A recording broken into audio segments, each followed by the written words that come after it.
I was sorting through my late husband's medical bills at our kitchen table when the doorbell rang with an urgency that made my heart skip. 3 sharp, impatient chimes that somehow felt like a warning. Standing outside was my daughter Camille, her designer heels clicking against the porch tiles, flanked by 2 men in expensive suits whose cold expressions immediately put me on edge. "Mom, we need to talk," she said, pushing past me into the foyer of the Riverside home where I'd raised her for the past 32 years. What followed was a conversation that would shatter everything I thought I knew about my own daughter and reveal secrets that would ultimately change both our lives forever. Before we jump back in, tell us where you're tuning in from, and if this story touches you, make sure you're subscribed, because tomorrow I've saved something extra special for you. The morning had begun like every other since my husband Theodore's funeral 8 weeks earlier. I woke in our king-sized bed, still instinctively reaching for his warm presence, before remembering with fresh heartbreak that he was gone. The house felt cavernous without his morning routine, the sound of coffee brewing, classical music drifting from his study, the gentle hum of his voice as he read headlines aloud to no one in particular. Theodore Montgomery had been the cornerstone of Riverside's business community for 4 decades. As the founder of Montgomery and Associates, the city's most prestigious architectural firm, he had designed half the commercial buildings downtown and mentored countless young professionals. Everyone knew Ted Montgomery, the silver-haired gentleman who never missed a charity auction, who remembered the names of every barista at Cornerstone Cafe, who had quietly funded scholarships for underprivileged students at Riverside University. What they didn't know, what even I was only beginning to discover in the weeks after his death, was the extraordinary complexity of the financial empire he had built behind his modest, community-focused facade. I had spent the morning organizing Theodore's final medical statements from Riverside General, trying to make sense of the bills that continued arriving despite his excellent insurance coverage. The dining room table was covered in manila folders, each meticulously labeled in Theodore's precise handwriting. Primary insurance, secondary coverage, specialist consultations, experimental treatments.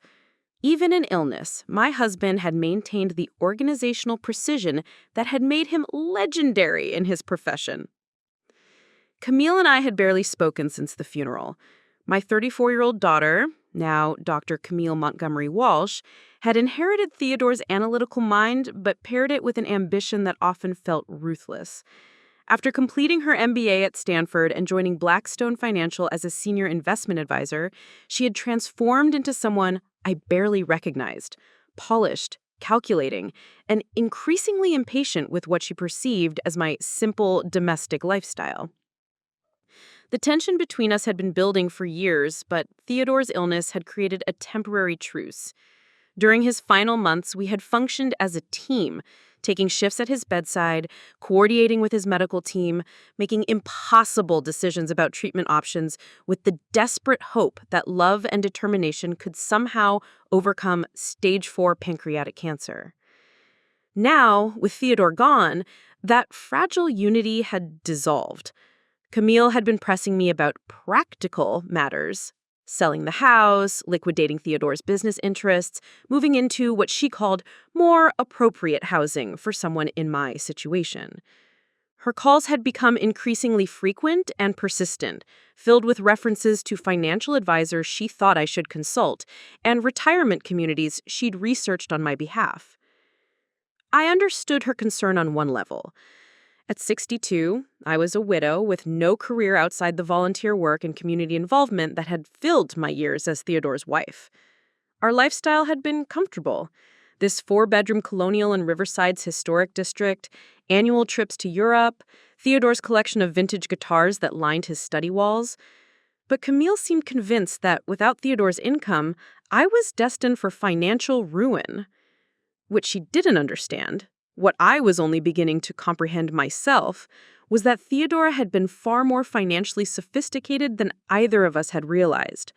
The medical bills spread across my cable represented just the tip of an iceberg whose true dimensions remained hidden beneath layers of trusts, investments, and international holdings that my husband had never fully disclosed. The doorbell's insistent chiming pulled me from these thoughts. Through the beveled glass panels, I could see Camille's silhouette, rigid with the kind of determination that usually preceded difficult conversations. But the two men flanking her were unexpected. One tall and lean with premature gray hair, the other shorter and broader, both carrying leather briefcases that suggested serious business. As I opened the door, Camille's expression was a mixture of forced sympathy and barely contained impatience. She wore a charcoal business suit that probably cost more than most people's monthly salary, her dark hair pulled back in the severe chignon that had become her signature look since joining Blackstone. "Mom, we need to talk," she began, without preamble. "These are Mr. Harrison Reed and Mr. James Sullivan from Pinnacle Estate Management.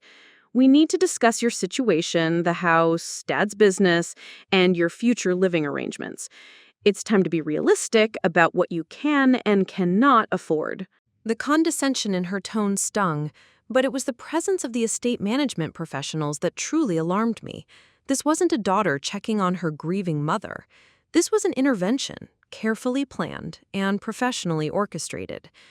As they filed into my living room, settling themselves on the furniture that Theodore and I had chosen together 20 years ago, I felt a strange clarity settling over me. Whatever was about to unfold, whatever harsh realities Camille believed she needed to impose, something told me that my daughter had significantly underestimated both my situation and my capacity to handle it. The morning light streaming through our bay windows suddenly felt different. Not the gentle illumination of quiet widowhood, but the sharp brightness that precedes a storm. And as Camille opened her briefcase and began spreading documents across my coffee table, I realized that this conversation would either destroy what remained of our relationship or reveal truths that would transform it entirely. Neither of us could have imagined how completely our roles were about to reverse. Preparing and narrating this story took us a lot of time, so if you are enjoying it, subscribe to our channel. It means a lot to us. Now back to the story. "Mom, I'm sorry, but this conversation is long overdue," Camille announced, spreading legal documents across my coffee table with the efficiency of someone accustomed to hostile takeovers. "We've done a comprehensive analysis of Dad's estate, and the reality is harsh. You cannot afford to maintain this lifestyle." Mr. Harrison Reed, the taller of the two men, cleared his throat and opened a thick folder. "Mrs. Montgomery, based on our preliminary assessment of your late husband's assets, the situation is more precarious than you might realize. The architectural firm is facing significant debts, there are outstanding loans against this property, and the medical expenses from Mr. Montgomery's final treatment have depleted most liquid assets." I felt the blood drain from my face. "That's impossible. Theodore handled our finances, but he always assured me we were secure. He said there was enough for me to live comfortably for the rest of my life." James Sullivan, the stockier man with steel-rimmed glasses, produced a calculator and began citing figures with clinical detachment. Current market value of this home, $1.2 million. Outstanding mortgage and equity lines, $780,000. Business debts and final medical bills, approximately $650,000. When you factor in estate taxes and liquidation costs, Mrs. Montgomery, you're looking at a net deficit. The words hit me like physical blows. A deficit. 35 years of marriage, a lifetime of Theodore's successful career, and I was being told we had died owing money? Camille leaned forward, her expression a mixture of forced patience and barely concealed frustration. "Mom, this is why I've been trying to reach you. We need to act quickly. I found you a lovely apartment at Sunset Manor. It's a senior living community with excellent amenities, much more appropriate for your needs." "Senior living?" I repeated, the phrase feeling foreign in my mouth.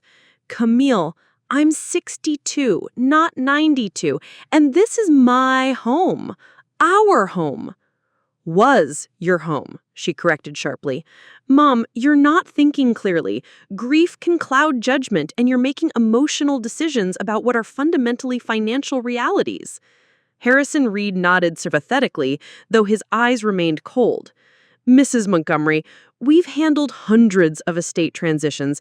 The sooner you accept the situation and allow us to begin liquidation proceedings, the better position you'll be in. Denial only makes these situations more painful. I stood abruptly, needing space to process what felt like an ambush disguised as concern. I need to see these financial statements myself. Theodore kept meticulous records. There must be something you're missing. Camille's laugh held no warmth. Mom, Theodore's filing system was a disaster. Half his important papers were scattered between the office, the study upstairs, and that old safety deposit box downtown.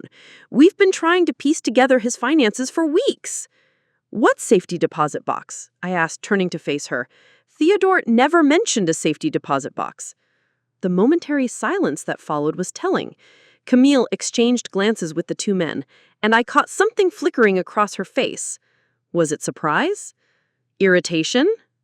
She said, the box at First National. I assumed you knew. I found the key in Dad's desk at the office. My husband's desk, the mahogany roll top that had belonged to his father, where Theodore spent hours each evening supposedly reviewing architectural plans and client correspondence. In 40 years of marriage, that desk had been his private sanctuary. I had respected that boundary, never questioning what he kept there, trusting that his business affairs were just that, business. I want to see that safety deposit box, I said firmly, before we make any decisions about selling this house or liquidating anything. I want to review every single financial document myself. James Sullivan looked up from his calculator, irritation evident in his voice.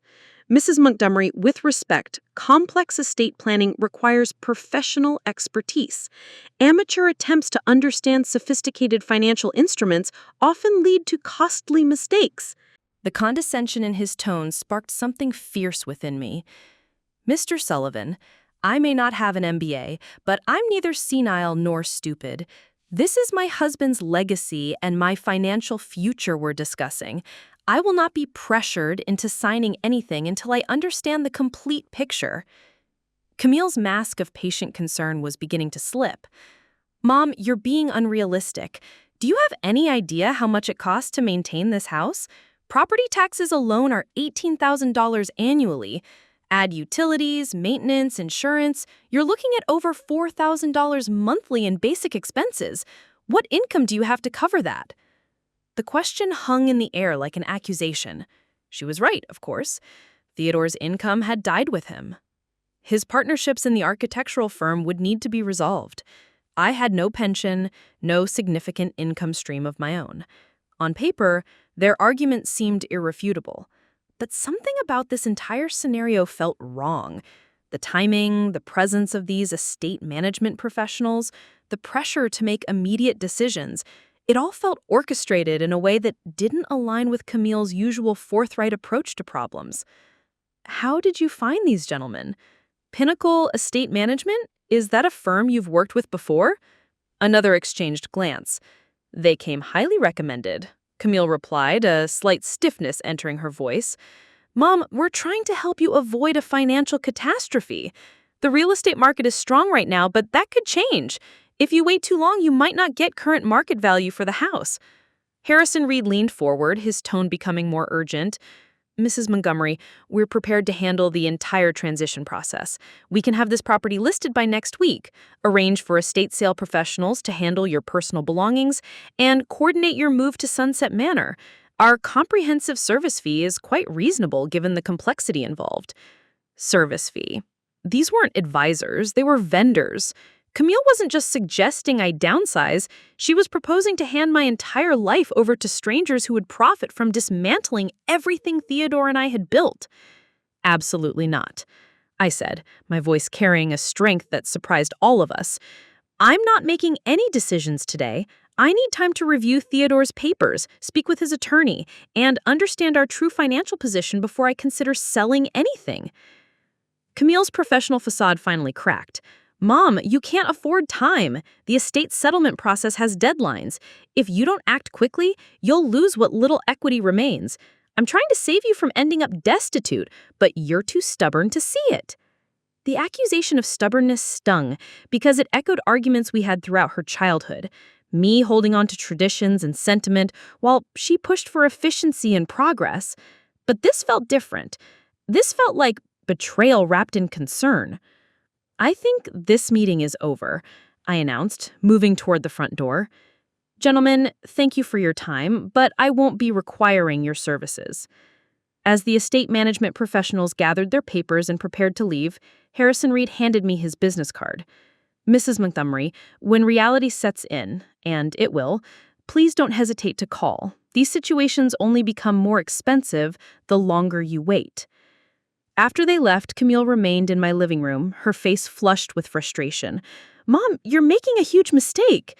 I've spent weeks trying to protect you from the worst of this, and you're throwing my help back in my face. Your help? I repeated. Camille, you brought strangers into my home to pressure me into selling my house 8 weeks after your father's funeral? How exactly is that helping? Because someone has to think clearly here. Dad left you with a mess, a beautiful, sentimental mess that's going to bankrupt you if you don't face facts.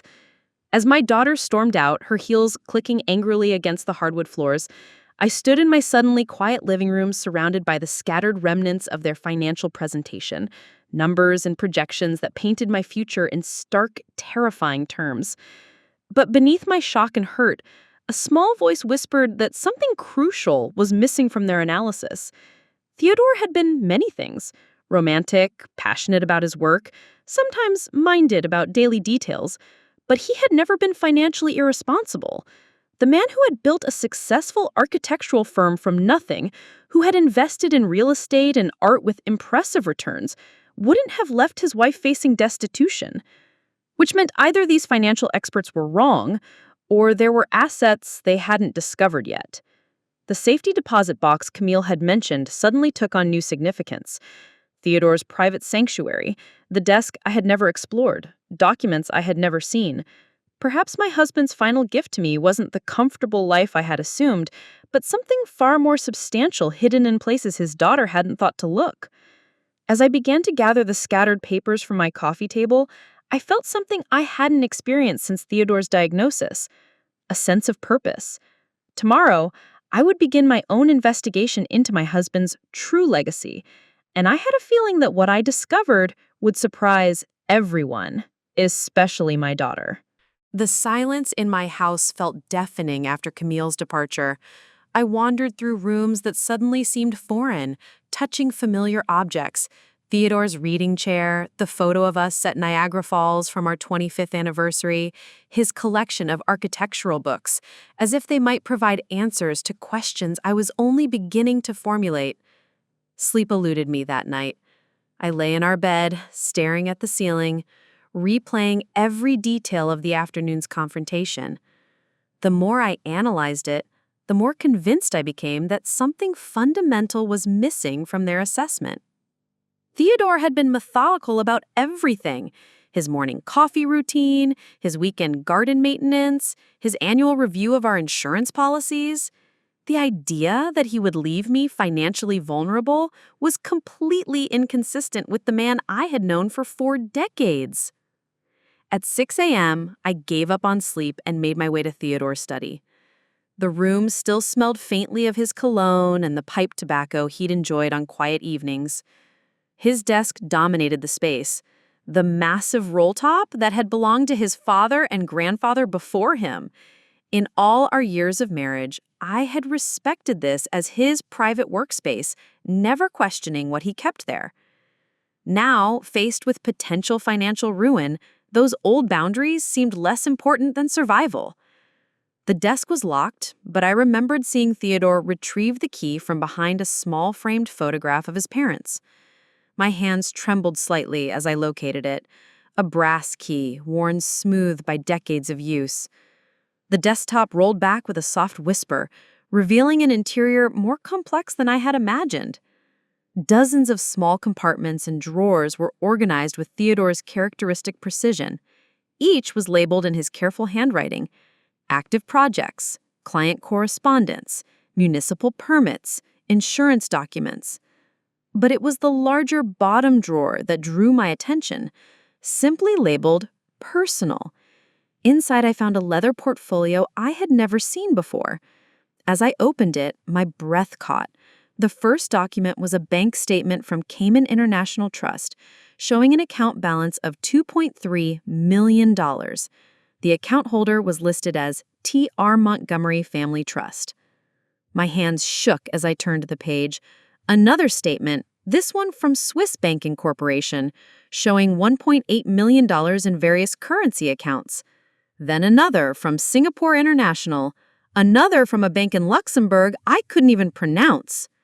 Page after page of financial statements, all dated within the past 6 months, all showing substantial balances.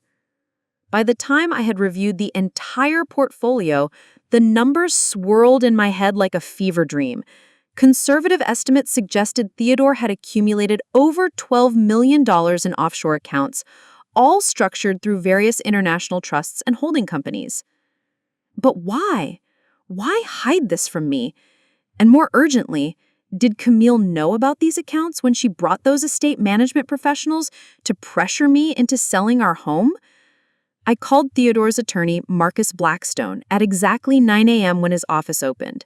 His secretary initially tried to schedule an appointment for the following week, but when I mentioned that it was urgent and involved recently discovered assets in Theodore's estate, Marcus himself came on the line. "Delilah, I'm so sorry for your loss," he began, his voice carrying the formal sympathy of someone who had delivered this condolence many times. Theodore was not just a client, but a dear friend. "How can I help you today?" "Marcus, I've found some financial documents in Theodore's desk that I don't understand. Bank statements from overseas institutions showing very large balances. Did Theodore ever discuss international investments with you?" There was a long pause before Marcus responded, and when he did, his tone had shifted from routine sympathy to careful attention. "Delilah, I think we need to meet in person immediately. Can you come to my office this morning? And please bring those documents with you." An hour later, I sat in Marcus Blackstone's mahogany-paneled office, watching his expression grow increasingly serious as he reviewed the statements I had discovered. Marcus was Theodore's age, a distinguished man with silver hair and wire-rimmed glasses, who had handled our family's legal affairs for over 20 years. "Delilah," he said, finally, removing his glasses and meeting my eyes directly. "What I'm about to tell you must remain absolutely confidential until we determine how to proceed properly." My heart began racing. "Marcus, you're frightening me. Your husband was far more financially sophisticated than he ever let on, even to me in some respects. Yes, I helped him establish several of these offshore structures, but I had no idea the accumulated value had grown to this magnitude." He gestured to the statements spread across his desk. "This represents one of the most substantial private wealth accumulations I have encountered in my practice." "But why? Why hide this from me?" Marcus leaned back in his chair, choosing his words carefully. Theodore was old school in many ways. He believed in protecting his family through discretion rather than disclosure. These accounts were structured to provide you with complete financial security while maintaining privacy from potential creditors, business liabilities, or family complications. "Family complications?" I repeated. "You mean Camille?" I can't speak to Theodore's specific motivations regarding your daughter, but I can tell you that these trusts were structured to give you, as the surviving spouse, complete discretionary control. Camille is named as a secondary beneficiary, but only after your death and only if you choose not to modify the arrangement. The implications hit me like a physical blow. Theodore had not left me facing financial ruin. He had left me one of the wealthiest widows in the state. And somehow, Camille either didn't know about these accounts or was deliberately hiding them while pressuring me to liquidate our visible assets. Marcus, yesterday my daughter brought estate management professionals to my home. They claimed Theodore's debts exceeded his assets and pressured me to sell our house and move to a retirement community. If these accounts exist, how could they be so wrong about our financial position? Marcus's expression darkened. Who were these professionals? What firm? Pinnacle Estate Management, Harrison Reed and James Sullivan. I've never heard of that company, and I know most of the legitimate estate planning firms in this region. Marcus made a note on his legal pad. Delilah, I think someone may be attempting to defraud you, possibly with your daughter's knowledge or involvement. The accusation hung in the air between us like a toxic cloud. My daughter attempting to defraud me? The idea seemed impossible, yet the evidence was becoming undeniable. What should I do? I asked, feeling overwhelmed by the complexity of the situation. First, we need to secure these offshore accounts immediately. I'll contact the banks today to ensure you have proper access and that no unauthorized parties can interfere with the funds. Second, I want to investigate this Pinnacle Estate Management Company. Something about their involvement seems highly suspicious. And Camille? Marcus studied my face carefully before responding. Delilah, that's ultimately your decision, but I would strongly recommend not revealing the existence of these accounts to anyone, including your daughter, until we understand exactly what's happening here. As I left Marcus's office that afternoon, clutching copies of documents that proved I was far from the destitute widow everyone believed me to be, I felt a strange mixture of relief and betrayal. Relief that Theodore had indeed provided for my security, but betrayal at the growing evidence that my own daughter might be involved in an attempt to steal what was rightfully mine. The drive home took me past Sunset Manor, the senior living facility where Camille had wanted to warehouse me. I slowed down, studying the modest building with its small apartments and communal dining areas. The life she had planned for me, restricted, supervised, financially dependent on her goodwill. But I wouldn't be moving to Sunset Manor. I wouldn't be selling Theodore's home or liquidating our assets at fire sale prices to pay imaginary debts. Instead, I would be investigating exactly how my daughter had planned to benefit from my supposed impoverishment. As I pulled into my driveway, I noticed a black sedan parked across the street that hadn't been there when I left. Through the tinted windows, I could see the silhouette of someone watching my house. When I paused at my mailbox, pretending to check for mail while studying the vehicle, it started up and drove away. Someone was very interested in my activities. Someone who didn't want to be identified. Inside my house, I locked the door and drew the curtains. Then I returned to Theodore's study and began systematically searching every drawer, every compartment, every hiding place I could imagine. If my husband had accumulated $12 million in secret accounts, what other surprises might he have left me to discover?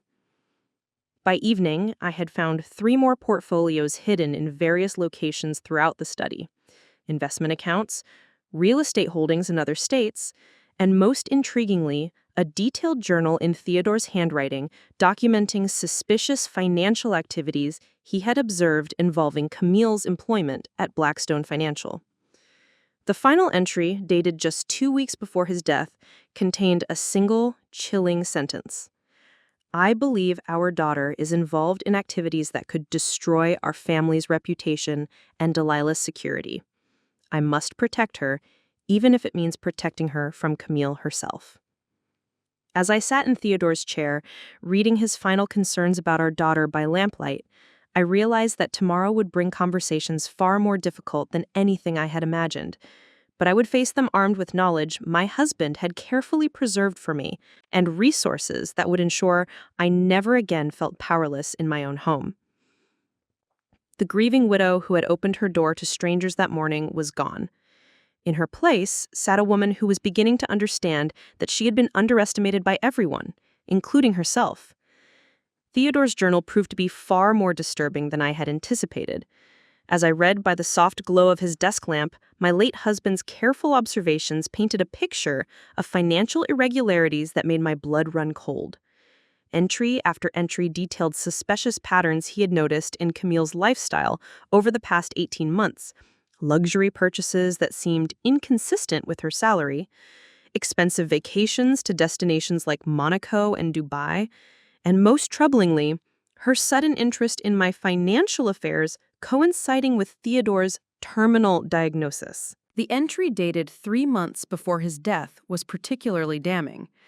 Camille asked detailed questions about our estate planning today. When I mentioned that Delilah would be well provided for, she pressed for specifics about life insurance amounts and the structure of our assets. Her interest seemed less about concern for her mother's welfare and more about calculating her own inheritance timeline. I fear I have raised a daughter whose values I no longer recognize. But it was the final section of the journal that truly shattered my remaining illusions about my daughter. Theodore had conducted his own investigation into Blackstone Financial, the prestigious investment firm where Camille worked as a senior advisor. What he discovered was a web of client account irregularities that suggested systematic embezzlement occurring at the highest levels of the company. Multiple clients have reported discrepancies in their quarterly statements, Theodore had written in his precise handwriting. Small amounts initially, $5,000 here, $10,000 there, but the pattern suggests a sophisticated skimming operation. When I mentioned these concerns to Camille, hoping she might report them through proper channels, her response was defensive rather than concerned. She insisted these were normal reconciliation issues that occurred in any large financial firm.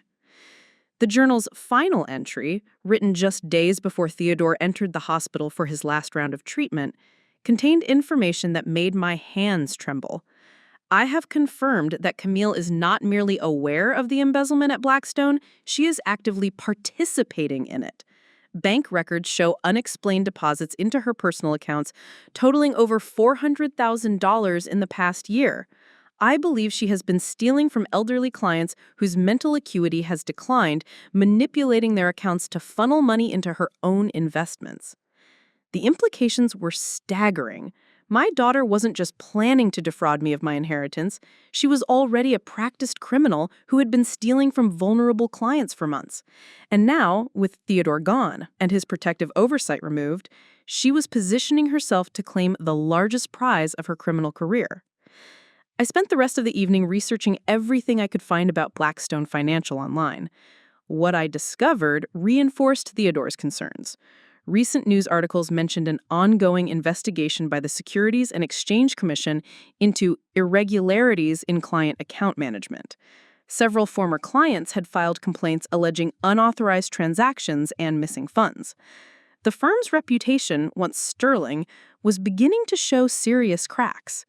More disturbing was what I found when I searched for information about Pinnacle Estate Management, the company whose representatives Camille had brought to pressure me into selling my home. According to state business records, Pinnacle had been incorporated just 6 weeks ago by a man named Harrison Reed, the same Harrison Reed who had sat in my living room calculating my supposed debts.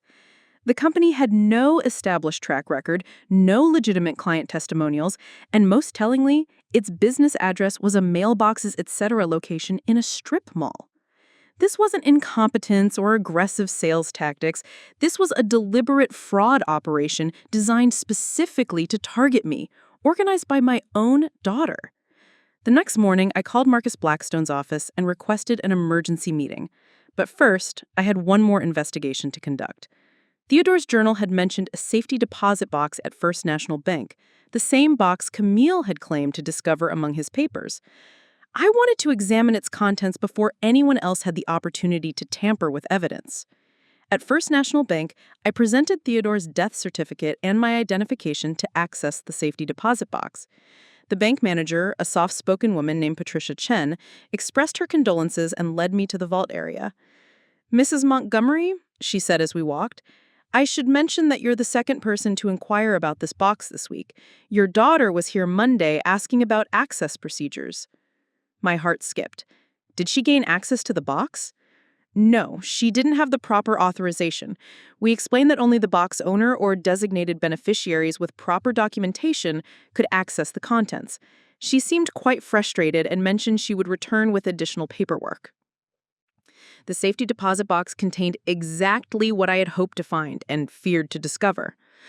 Along with important family documents like birth certificates and our marriage license, Theodore had preserved copies of all his investigations into Camille's activities, bank statements showing the suspicious deposits into her accounts, printed emails between her and known associates at Blackstone discussing client management strategies, and, most damning of all, a detailed spreadsheet tracking exactly which elderly clients had been targeted and how much money had been diverted from their accounts.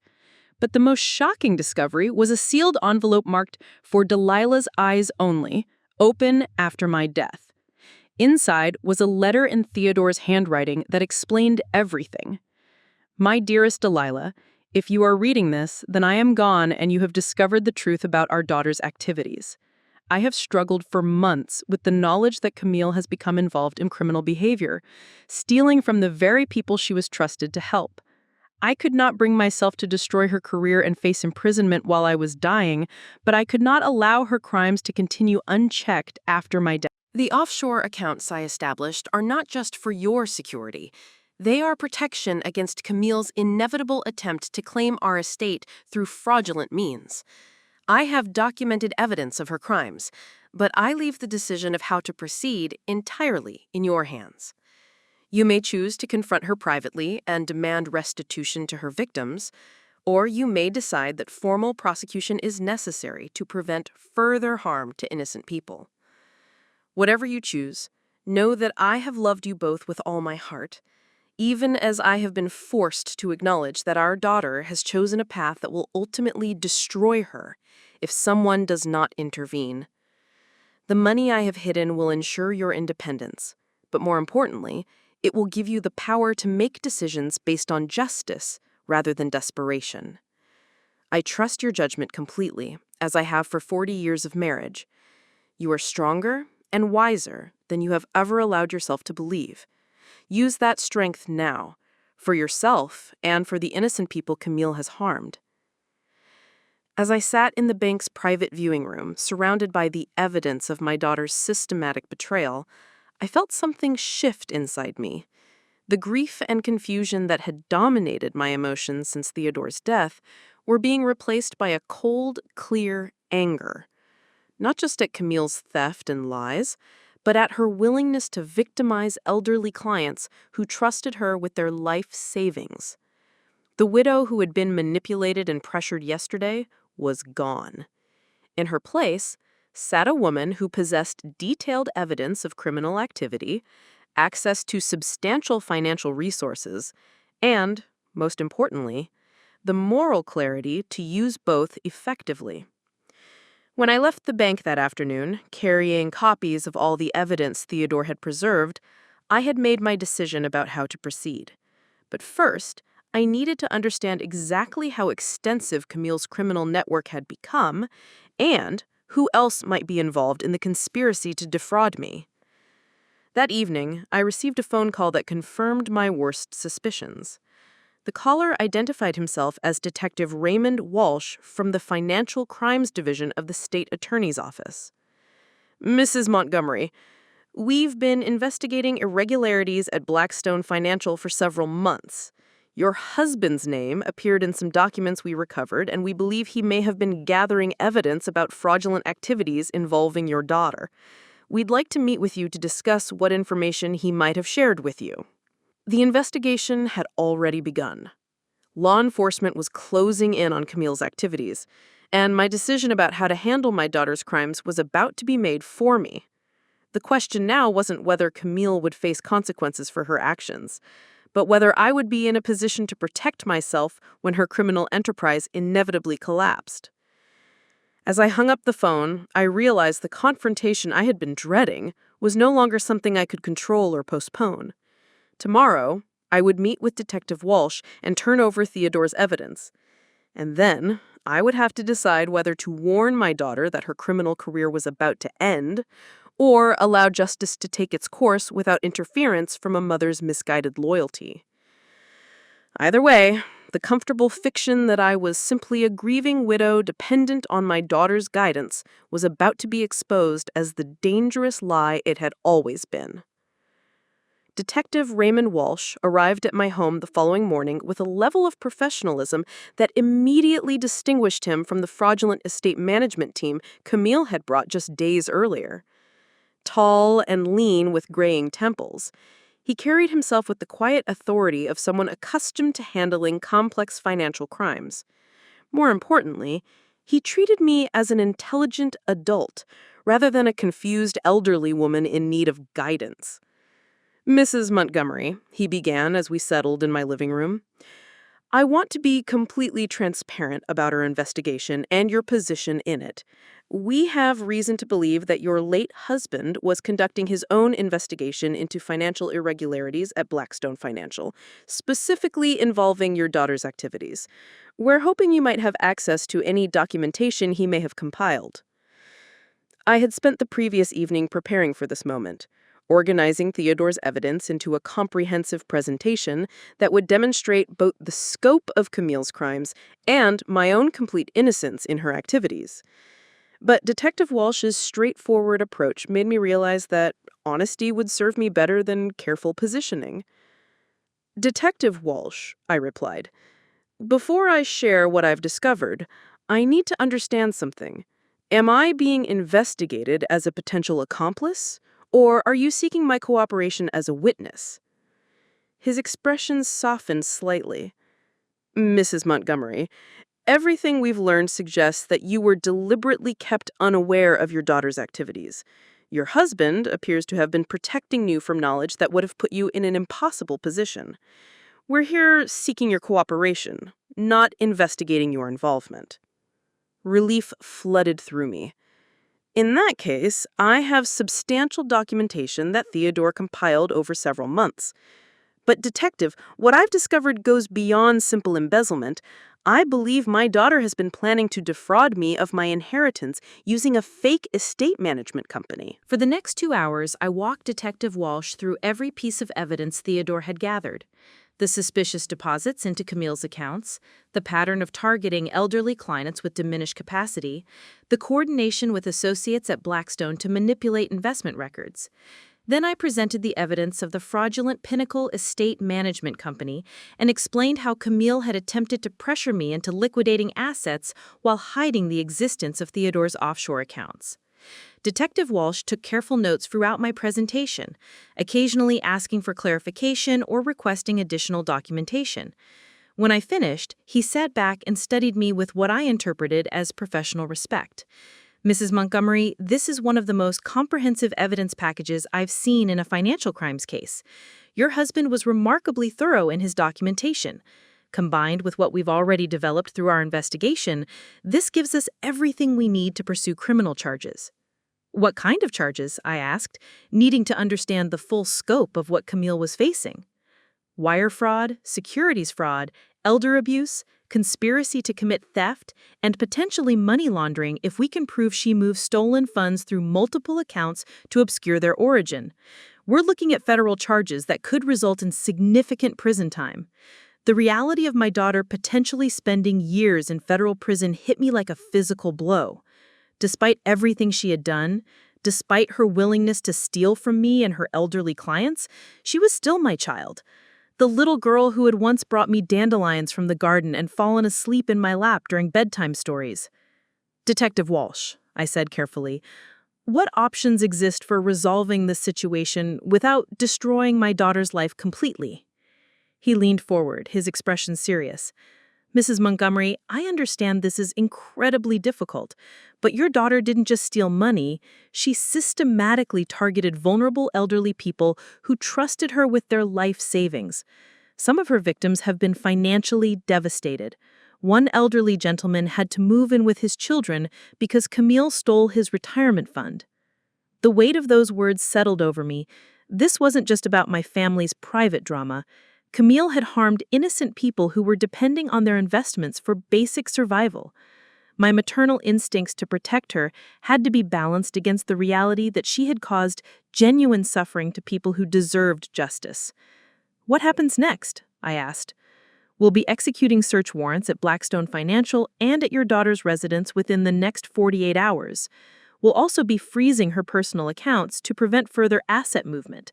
Mrs. Montgomery, I need to ask you not to contact your daughter about our conversation today. Any warning could constitute obstruction of justice. After Detective Walsh left, I found myself pacing through my house, struggling with emotions I couldn't fully process. Anger at Camille's betrayal, grief for the daughter I thought I knew, relief that I wouldn't be facing financial ruin, and overwhelming guilt about my role in whatever had shaped her into someone capable of such calculated cruelty. I called Marcus Blackstone to update him on the morning's developments and to begin the process of properly securing Theodore's offshore accounts. Marcus listened grimly as I described the scope of the criminal investigation, then provided guidance that helped clarify my immediate priorities.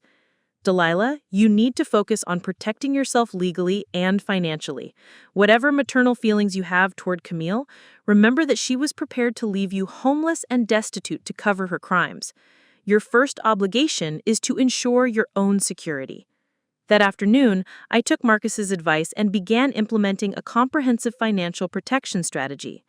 I contacted each of the offshore banks Theodore had used, confirmed my access to the accounts, and arranged for the funds to be consolidated under enhanced security protocols. I also retained a separate criminal defense attorney, despite Detective Walsh's assurances about my status as a witness rather than a target. By evening, I had transformed from a vulnerable widow into a woman with substantial financial resources, sophisticated legal representation, and detailed knowledge of a criminal conspiracy that would soon dominate local headlines. But the most significant change was internal, the recognition that I possessed capabilities I had never been forced to develop during 40 years of marriage to a man who had handled all our complex affairs. As I prepared dinner in my kitchen, I reflected on how dramatically my life had changed in just 1 week. 7 days ago, I had been a grieving widow dependent on my daughter's guidance for basic decisions. Tonight, I was a woman with access to $12 million, detailed evidence of financial crimes, and the power to determine how justice would be served. My phone rang just as I was finishing my meal. The caller ID showed Camille's number, and I stared at it for several rings before deciding to answer. Her voice was tight with barely controlled panic. "Mom, I need to talk to you immediately. There are some developments with Dad's estate that we need to discuss tonight." "What kind of developments?" I asked, though I suspected I already knew what had prompted this urgent call. "I can't discuss it over the phone. I'm coming over right now." She hung up before I could respond, leaving me to wonder whether she'd somehow learned about the criminal investigation or if this was simply the next phase of her original plan to pressure me into liquidating assets. Either way, I would be facing my daughter armed with knowledge she couldn't possibly suspect I possessed. As I waited for her arrival, I made one final decision about how to handle the confrontation that was about to unfold. I would give Camille one opportunity to confess her crimes and make restitution to her victims voluntarily. If she chose instead to continue her deception and manipulation, I would provide Detective Walsh with additional evidence that would ensure her prosecution proceeded with maximum force. The doorbell rang at exactly 8 o'clock, and I opened it to find Camille looking more agitated than I had seen her since childhood. Gone was the polished professional facade she had maintained during yesterday's estate management presentation. In its place was a woman under enormous stress, struggling to maintain control of a situation that was rapidly spiraling beyond her management. "Mom," she said, pushing past me into the foyer, "we need to talk about Dad's financial arrangements. I think there may be assets we haven't discovered yet, and if we don't act quickly, we could lose everything to estate taxes and creditor claims." As I closed the door behind her, I realized that Camille still believed I was the naive widow she could manipulate into compliance. She had no idea that the woman facing her possessed complete knowledge of her crimes, access to resources that dwarfed anything she had stolen, and the moral clarity to choose justice over maternal protection. The final confrontation between mother and daughter was about to begin, and for the first time since Theodore's death, I felt completely prepared for whatever was about to unfold. Camille moved through my living room with the restless energy of someone barely containing desperation. She had abandoned her usual polished professional facade. Her hair was pulled back hastily, her expensive suit wrinkled, and I noticed her hands trembling slightly as she set her briefcase on my coffee table. Whatever had prompted this emergency visit, it had shattered her carefully maintained professional composure. "Mom, I've been doing additional research into Dad's finances. I think those estate management professionals made some errors in their assessment. There may be accounts or investments that we haven't located yet, and if we don't act quickly, we could lose everything to estate taxes and creditor claims." I settled into Theodore's favorite armchair, studying my daughter's face carefully. "What makes you think that?" "Just inconsistencies in the paperwork. Some of Dad's business records reference financial instruments that don't appear in the documents we've reviewed. I'm concerned that if we don't locate these assets quickly, they could be claimed by creditors or lost to bureaucratic complications." Her explanations sounded rehearsed, as if she had practiced this conversation multiple times. But beneath the practiced words, I detected genuine fear. Something had happened since yesterday that had escalated her timeline dramatically. "Camille, why don't you tell me what's really going on? You're clearly upset about something more serious than missing paperwork." For a moment, her facade cracked completely. I saw vulnerability in her expression that reminded me of the little girl who used to crawl into my bed during thunderstorms. But the moment passed quickly, replaced by the calculating expression I was beginning to recognize as her true face. "Mom, there are some complications at Blackstone that might affect our family's reputation. Nothing serious, but some clients have raised questions about investment performance, and the firm is conducting internal reviews. If Dad had any business connections with Blackstone beyond my employment there, we need to understand them before any investigation expands." The half-truth was skillfully constructed, acknowledging the investigation while positioning herself as a concerned family member rather than a primary target. I realized she was trying to determine how much I knew while preparing me for the scandal that was about to break. "What kind of complications?" I asked, maintaining an innocent expression of concern. Camille opened her briefcase and retrieved a folder of documents. Some elderly clients have alleged discrepancies in their account statements.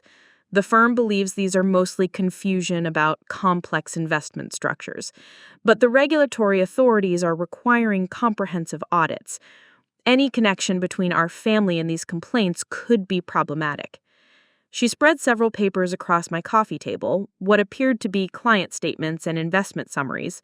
But as I examined them more closely, I realized they were carefully edited versions of documents I had seen in Theodore's evidence collection.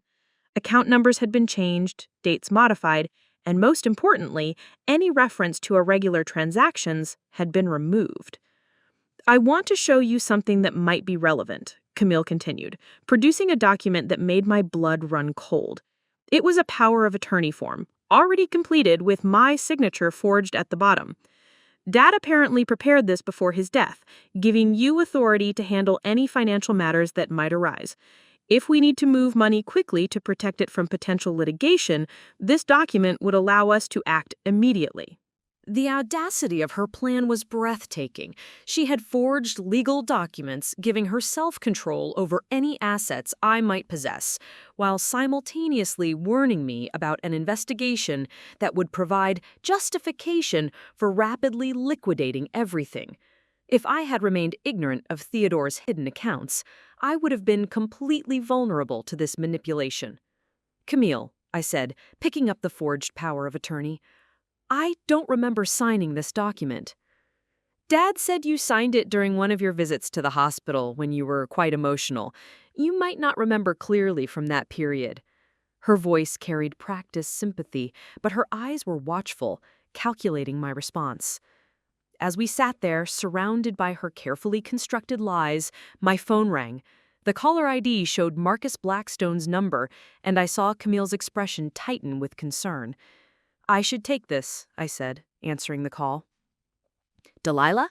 Marcus's voice carried urgent warning. Don't sign any documents tonight. I've just learned that federal agents executed search warrants at Blackstone Financial this afternoon. The situation is moving much faster than we anticipated. I glanced at Camille, who was straining to hear Marcus's words. I understand, I replied carefully. We'll discuss this further tomorrow. When I hung up, Camille's mask had slipped completely. Gone was any pretense of concern for my welfare or confusion about complex financial matters. In its place was the cold calculation of someone whose carefully planned crime was unraveling in real time. Mom, she said, her voice now carrying unmistakable threat, I need you to sign some documents tonight. The regulatory situation is more serious than I initially explained, and we have a very limited window to protect Dad's assets from seizure. What if I prefer to wait and consult with my own attorney? Her laugh held no warmth. Mom, you don't have time for legal consultations. If you don't act tonight, you'll lose everything. The house, Dad's business investments, his life insurance proceeds, all of it will be frozen in litigation that could last for years. I stood up slowly, walking to the window that overlooked my garden. Theodore had planted those roses for our anniversary 10 years ago, and they still bloomed faithfully every spring. The life we had built together, the security he had provided, the love that had sustained us through 4 decades, Camille was prepared to destroy all of it for money she had no legal right to claim. I turned back to face my daughter, and for the first time since Theodore's death, I felt completely calm. The grief and confusion that had clouded my judgment for weeks had been replaced by absolute clarity about what needed to happen. Camille, I said, returning to my chair, before I sign anything, I want to share something with you that I discovered in your father's papers. I opened the drawer of the side table where I had placed one of Theodore's offshore account statements, just one, showing a balance of $2.3 million. I watched Camille's face as she read the document, seeing her expression shift from confusion to shock to barely concealed fury. Mom, she said carefully, where did you find this? In your father's desk, along with several other similar statements. It appears Theodore was more financially sophisticated than either of us realized.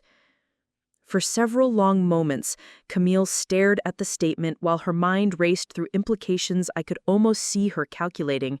If offshore accounts existed that she hadn't known about, her entire plan to claim the family assets through fraudulent estate management was unnecessary. But more troubling for her, if I had discovered these accounts, I might have also discovered other information Theodore had hidden. This changes everything, she said finally. Mom, if Dad had this kind of money hidden overseas, there could be serious tax implications. We need to consult with specialists immediately to avoid potential criminal liability for tax evasion.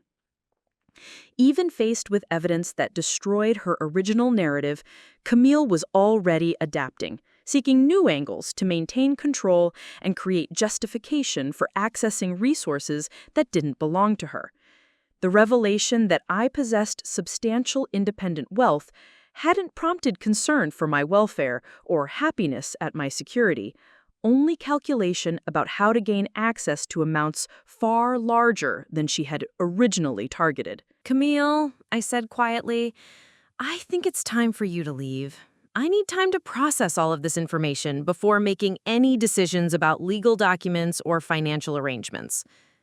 Her expression hardened into something I had never seen before, cold, predatory, completely devoid of anything resembling filial affection. Mom, you don't understand how serious this situation is. If you don't act tonight, tomorrow might be too late. There are people involved in this investigation who won't hesitate to seize every asset they can locate. The threat was clear. Sign the documents tonight or face consequences that would be beyond my control. But what Camille didn't realize was that I was no longer the vulnerable widow she had been manipulating. I was a woman with substantial resources, comprehensive evidence of her crimes, and allies she didn't know existed. As I walked her to the door, I made a decision that would have seemed impossible just 1 week earlier. Tomorrow, I would contact Detective Walsh and provide him with additional evidence that would ensure Camille faced the full consequences of her actions. My obligation to protect my daughter ended when she chose to victimize innocent people and threaten her own mother's security. The little girl who had once brought me dandelions was gone, replaced by a criminal who saw her own mother as nothing more than an obstacle to wealth she had never earned. And while that realization broke my heart, it also freed me to choose justice over misguided loyalty. The moment Camille's car disappeared down the street, I locked every door and window in my house with the methodical precision of someone preparing for siege. Her barely concealed threats had made one thing crystal clear. My daughter was desperate enough to consider actions that went beyond financial manipulation. The woman who had sat in my living room calculating how to steal millions of dollars wouldn't hesitate to use more direct methods if her legal strategies failed. I spent the sleepless night organizing every piece of evidence Theodore had compiled, creating multiple copies and securing them in different locations throughout the house. By dawn, I had developed a comprehensive strategy that would ensure Camille's crimes were fully exposed while protecting myself from any retaliatory actions she might attempt. At exactly 8 a.m., I called Detective Walsh's direct number. "Mrs. Montgomery, I was hoping to hear from you. We've had some significant developments since yesterday." "Detective, I need to meet with you immediately. My daughter visited me last night, and I believe she's planning to escalate her criminal activities. She's running out of time and becoming increasingly desperate. Can you come to our offices this morning? I have some information to share that will interest you, and it sounds like you have developments to report as well." An hour later, I sat in Detective Walsh's cramped office at the state attorney's building, surrounded by filing cabinets and whiteboards covered with financial flowcharts that mapped the scope of Blackstone Financial's criminal enterprise. What I learned during that meeting exceeded even my worst expectations about the extent of my daughter's activities. "Mrs. Montgomery," Detective Walsh began, spreading photographs across his desk, "the search warrants we executed yesterday revealed that your daughter has been operating a sophisticated embezzlement scheme for over 2 years. We recovered computer files showing systematic theft from 43 different client accounts, totaling approximately $3.2 million. The photographs showed bank statements, wire transfer records, and email correspondence that detailed a level of criminal sophistication I couldn't have imagined. Camille hadn't been stealing impulsively or opportunistically. She had developed a systematic method for identifying vulnerable clients and transferring their assets into accounts she controlled. The clients she targeted were specifically chosen for their diminished capacity or social isolation: elderly widows, people with early-stage dementia, clients whose families lived far away and rarely reviewed their investment statements. She would make small withdrawals initially, then gradually increase the amounts once she confirmed that the theft wasn't being noticed. How was she able to access their accounts so easily? As their investment advisor, she had legitimate authority to execute trades and transfers on their behalf. She exploited that trust systematically, creating fake investment opportunities and phantom trading fees to justify transferring money out of their accounts. Detective Walsh handed me a thick folder containing victim impact statements that painted a devastating picture of the harm Camille had caused. An 84-year-old woman named Ruth Martinez had lost her entire retirement savings and was now living in a subsidized housing facility. A widower named George Chen had been forced to sell his home and move in with relatives after Camille stole the life insurance proceeds from his wife's death. Reading these accounts, I felt something inside me shift permanently. Whatever maternal instincts that made me hope for a resolution that might spare Camille from serious consequences evaporated completely. She hadn't just stolen money, she had destroyed the security and dignity of people who had trusted her with their most precious assets. "Detective Walsh," I said, setting down the folder, "I want to do everything possible to ensure these victims are compensated and that my daughter faces the maximum penalties for what she's done." "We were hoping you would say that, Mrs. Montgomery, because we need your help with something that could significantly strengthen our case." He explained that while they had overwhelming evidence of Camille's theft from client accounts, Proving the conspiracy involving the fraudulent estate management company required additional documentation. The forged power of attorney she had attempted to use, combined with her coordination with Harrison Reed and James Sullivan, represented a separate set of federal charges that could add years to her eventual sentence. "We'd like you to participate in a recorded phone conversation with your daughter," Detective Walsh explained. "With proper legal guidance, we could potentially get her to acknowledge the fake estate management scheme or make admissions about her plans to defraud you specifically." The request made me deeply uncomfortable, but I understood its importance. What would that involve? "We would coach you on specific questions to ask and provide you with recording equipment that she wouldn't detect. The goal would be to get her talking about her financial activities and future plans in a way that demonstrates criminal intent." Before agreeing to participate in what felt like entrapment of my own daughter, I requested time to consult with my attorney. Marcus Blackstone arrived at the prosecution's office within an hour, bringing with him a criminal defense specialist named Catherine Torres, who had extensive experience with white-collar crime cases. After reviewing the evidence and discussing the proposed recorded conversation, Catherine provided guidance that helped clarify my decision. "Delilah," she said, "from a legal perspective, you're in an extremely strong position.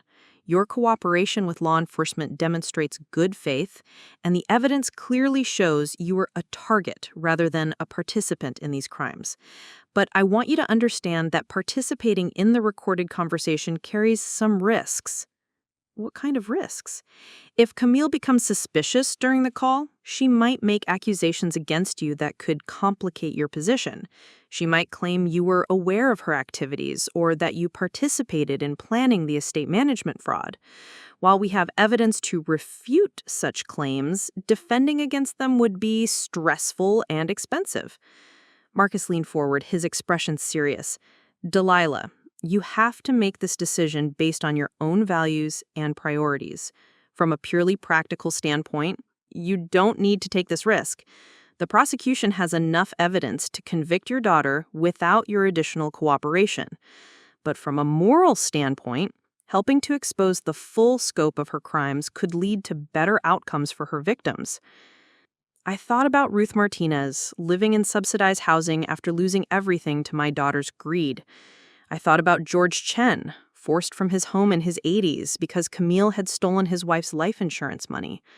I thought about the 41 other victims whose lives had been damaged by someone I had raised to value education, integrity, and service to others. "I'll do it," I decided. "But I want guarantees about my legal protection, and I want to ensure that any recovered assets go directly to compensating the victims." Detective Walsh nodded approvingly. "We can arrange both those protections. And Mrs. Montgomery, there's one more thing you should know. Based on the evidence we've recovered, we believe your daughter has been planning to flee the country once she gained control of your assets. We found airline reservations and rental agreements for properties in the Cayman Islands. The revelation that Camille had been planning to abandon me completely after stealing everything I owned provided the final motivation I needed. This wasn't just about financial crime. It was about a daughter who was prepared to leave her mother destitute and homeless to fund her escape from prosecution. We spent the rest of the morning preparing for the recorded conversation, developing questions that would encourage Camille to discuss her plans while avoiding anything that might arouse her suspicion. The recording equipment was sophisticated but virtually undetectable, a device that looked like an ordinary pen but could capture conversations with perfect clarity. That afternoon, I returned home with instructions to call Camille and arrange another meeting under the pretense of being ready to sign the financial documents she had presented. The goal was to get her talking about her future plans and the urgency she felt about accessing my assets. As I prepared to make the call that would likely end any possibility of reconciliation with my daughter, I reflected on how completely my life had changed in just 1 week. 7 days ago, I had been a grieving widow, dependent on Camille's guidance for basic decisions. Now I was an active participant in a federal criminal investigation, armed with evidence that would send my own daughter to prison for years. But more than that, I had discovered capabilities within myself that 40 decades of comfortable marriage had never required me to develop. The strategic thinking, the moral clarity, the courage to choose justice over misguided loyalty, these were strengths I never knew I possessed until circumstances forced them to emerge. When I dialed Camille's number that evening, my hands were steady and my voice was calm. Whatever happened in the conversation we were about to have, I was no longer the vulnerable woman she had been manipulating. I was someone who understood exactly what needed to be done and had the resources and determination to see it through. The little girl who had once brought me dandelions might be gone forever, but the victims of her crimes would finally receive the justice they deserved, and I would ensure that no other elderly person would suffer at her hands again. The recorded phone call took place that evening at exactly 7 o'clock, with Detective Walsh and Agent Martinez from the FBI's Financial Crimes Unit monitoring from a van parked 3 blocks away. The sophisticated recording equipment they had provided was virtually invisible, a pen that looked perfectly ordinary but captured every word with crystal clarity. I had rehearsed the conversation multiple times, but nothing could have prepared me for the reality of deliberately manipulating my own daughter into confessing her crimes. "Camille," I began when she answered, "I've been thinking about our conversation last night, and I believe you're right about the urgency of the situation. I'm ready to sign the documents you brought." There was a pause, then relief flooded her voice. "Mom, I'm so glad you've come to your senses. This really is a time-sensitive situation, and delaying could cost us everything. Before I sign anything, though, I need to understand exactly what will happen to the money once it's transferred. You mentioned secure accounts. What does that mean specifically?" "Well," Camille said, warming to the topic, "I've established several offshore holding companies through some contacts at Blackstone. The money would be moved through a series of transfers that make it virtually impossible for regulatory authorities to freeze or seize. It's completely legal, just sophisticated asset protection." The lie rolled off her tongue so smoothly that I marveled at how practiced she had become at deception. And how long would the money need to remain in these accounts? Probably 18 to 24 months until the investigation at Blackstone concludes and everything settles down.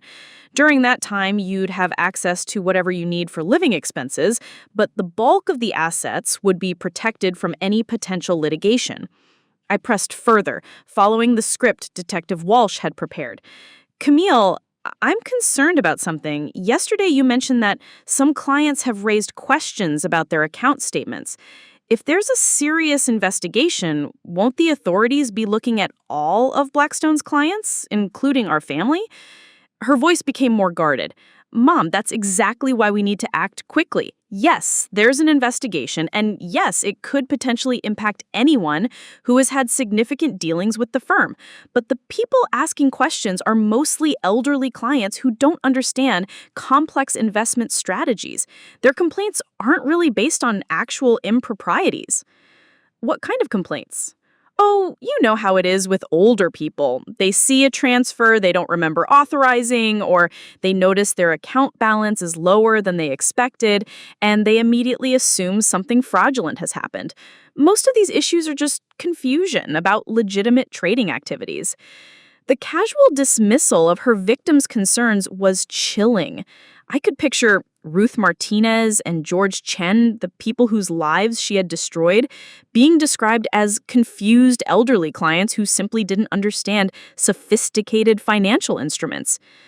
"But Camille," I continued, "if these are just misunderstandings, why is the investigation so serious? Why do we need to move our assets offshore?" "Because regulatory authorities don't distinguish between actual fraud and client confusion when they're conducting investigations. They freeze everything first and sort it out later. By the time they realize these complaints are baseless, years could pass and thousands of dollars in legal fees could accumulate." She was building an elaborate justification for actions she knew were criminal, creating a narrative where she was the victim of overzealous regulation rather than a perpetrator of systematic theft. But more importantly for the recording, she was acknowledging that an investigation was underway and that she was planning to move assets offshore to avoid regulatory oversight. "How exactly would you transfer the money?" I asked, following the next item on Detective Walsh's list. "I have colleagues who specialize in international asset protection. Harrison Reed and James Sullivan, the estate management professionals you met yesterday, they have extensive experience with these kinds of transfers. They can move money through a network of shell companies in the Cayman Islands, Switzerland, and Singapore, making it virtually impossible to trace." My heart raced as she openly acknowledged her collaboration with the fraudulent estate management company. This was exactly the kind of admission Detective Walsh had hoped to obtain. And what happens to me during this 18-month period? Well, obviously you can't continue living in the house. It's too visible an asset and too expensive to maintain while the money is protected offshore. I've arranged for you to move to Sunset Manor temporarily. It's actually quite nice, and the cost is reasonable. Once everything settles down, we can reassess your housing situation. The clinical way she discussed warehousing me in a retirement facility while she enjoyed millions of dollars that belonged to me was perhaps the most revealing moment of the entire conversation. I wasn't her mother in her calculations. I was simply an obstacle to be managed until she could safely access the wealth she believed she had inherited. "Camille," I said, departing slightly from the script, "I need to ask you something directly. Are you personally involved in any of the activities that are being investigated at Blackstone?" The silence that followed was so long, I wondered if the call had been disconnected. When she finally spoke, her voice carried a hardness I had never heard before. "Mom, what exactly are you asking me?" "I'm asking if you've done anything that could result in criminal charges being filed against you." "Of course not," she said, but the defensiveness in her tone suggested otherwise. "Mom, I think someone has been filling your head with paranoid ideas. Who have you been talking to?" "No one in particular. I'm just concerned about my family's reputation and want to make sure we're not associated with anything improper." "The only thing improper here would be failing to protect Dad's assets from an investigation that has nothing to do with our family. Mom, I need you to focus on what's important, signing the documents tonight so we can move forward with the asset protection strategy." "What happens if I decide not to sign them?" Another long pause, then her voice became subtly threatening. "Mom, you don't really have a choice here. If you don't cooperate with the asset protection plan, you'll lose everything when the government freezes Dad's accounts. You'll be left with nothing. No house, no income, no resources to fight the seizure. Is that really what you want?" The threat was clear and unambiguous. Sign the documents or face financial devastation that she was actively planning to orchestrate. She was no longer pretending this was about my welfare. It was about her gaining control of assets she intended to steal. "I understand," I said carefully. "When do you need the documents signed?" "Tonight. I'm coming over in an hour with Harrison and James. We need to execute the transfers immediately. Every day we delay increases the risk that the authorities will freeze the accounts before we can protect them." After hanging up, I sat in my living room feeling emotionally drained, but strategically vindicated. In less than 30 minutes, Camille had confessed to planning offshore transfers to avoid regulatory oversight, acknowledged her coordination with fraudulent estate management professionals, and explicitly threatened me with financial ruin if I didn't cooperate with her scheme. Detective Walsh called 15 minutes later. "Mrs. Montgomery, that was absolutely perfect.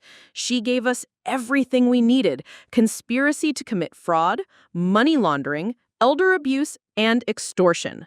Combined with the evidence we already have, this recording ensures she'll face federal charges that could result in 20 years in prison."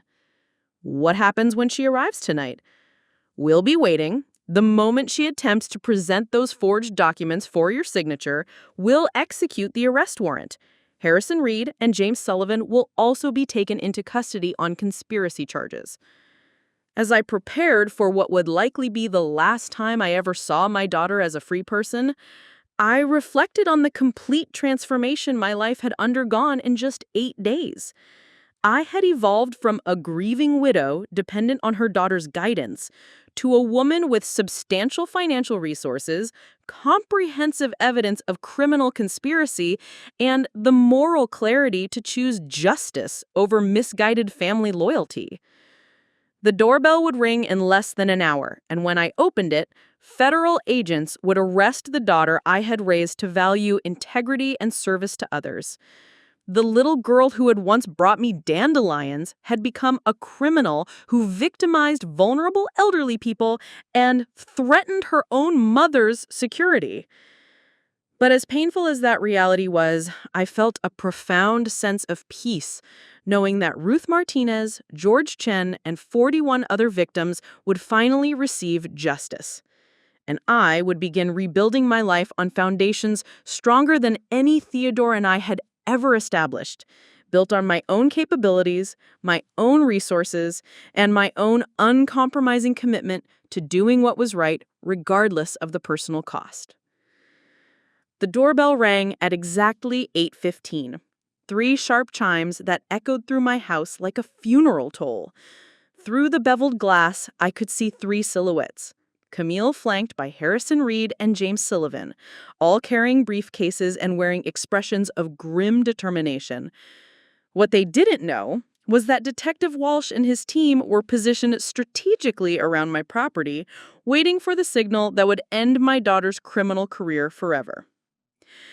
I opened the door with hands that trembled slightly, not from fear, but from the weight of what was about to unfold. "Please come in," I said, stepping aside to let them enter what would essentially serve as their trap. Camille moved with nervous energy, her earlier confidence replaced by barely controlled anxiety. "Mom, I'm glad you've decided to be sensible about this situation. Time really is running out. We received word this afternoon that federal agents are expanding their investigation to include all Blackstone clients with significant assets." The lie was delivered with practiced conviction, but I could see desperation beneath her professional facade. Whatever intelligence she had received about the investigation's scope had accelerated her timeline dramatically. Harrison Reed opened his briefcase and began spreading documents across my dining room table with mechanical efficiency. "Mrs. Montgomery, we've prepared a comprehensive asset protection package that will safeguard your husband's legacy while ensuring your long-term security." I studied the documents they presented, marveling at their sophistication. The paperwork appeared completely legitimate: transfer authorizations, offshore account applications, estate protection trusts, all featuring my forged signature and Theodore's fabricated financial details. If I hadn't discovered Theodore's evidence and learned about Camille's crimes, I might have been convinced by the professional presentation. "Before I sign anything," I said, settling into a chair at the head of the table, "I want to understand exactly what happens after these transfers are completed. How will I access money for daily expenses?" James Sullivan adjusted his glasses and opened a leather portfolio. "You'll receive a monthly allowance transferred to a domestic account we'll establish for your use. The amount will be sufficient for comfortable living at Sunset Manor, plus reasonable discretionary spending." "What amount, exactly?" $4,000 monthly, Camille replied. "That's more than adequate for your needs, Mom. The retirement community includes meals, activities, and basic health care, so your actual expenses will be minimal." $4,000 monthly from an estate worth over $12 million. The calculation was so insulting that I struggled to maintain my composure. In Camille's vision of my future, I would live on less than $50,000 annually while she enjoyed the luxury that my husband's lifetime of work had made possible? And if I need additional funds for medical expenses or emergencies? Any significant expenses would be reviewed and approved by the trust administrators, Harrison Reed explained smoothly. It's a standard safeguard to prevent impulsive decisions that might compromise the asset protection strategy. The trust administrators being Camille and her criminal associates, who would control every aspect of my financial life while I lived in institutional housing on a carefully managed allowance. The complete loss of autonomy and dignity they were proposing was breathtaking in its cruelty. I picked up the first document, a power of attorney that would give Camille immediate authority over all my assets. This seems to grant very broad powers. Would I be able to revoke this arrangement if circumstances changed? The three exchanged glances before Camille answered, "Mom, that's not really how asset protection works. Once the offshore structures are established, unwinding them would be complicated and expensive. You'd essentially be committed to the arrangement for the duration of the regulatory investigation." Which could last how long? Several years, potentially. These federal investigations are notoriously slow and thorough. But that's actually beneficial. The longer your assets remain protected offshore, the more secure they become from domestic legal challenges. I set down the document and looked directly at my daughter. "Camille, I need you to answer a question honestly. If I don't sign these papers tonight, what exactly will happen to me?" Her mask slipped slightly, revealing the calculating predator beneath. "Mom, if you don't cooperate with the asset protection plan, the federal investigators will freeze every account associated with Dad's name. You'll lose the house, the investments, the life insurance proceeds, everything. You'll be left dependent on Social Security and whatever charity your friends might provide." The threat was delivered with cold precision, designed to terrify me into compliance. But what Camille didn't realize was that her threats had lost all power over me. I possessed knowledge of offshore accounts she couldn't access, evidence of crimes that would destroy her freedom, and allies who were waiting for my signal to end her criminal enterprise. "And if I do sign these documents, then you'll be secure for the rest of your life. You'll have guaranteed housing, medical care, and sufficient income to live comfortably. More importantly, you'll preserve Dad's legacy instead of watching it disappear into government bureaucracy." I stood up slowly, walking to the window that overlooked the garden where Theodore had planted roses for our anniversary. The evening light was fading, casting long shadows across the lawn where we had once hosted barbecues for Camille's friends from school. The memories of those happier times felt like they belonged to a different family, people I no longer recognized.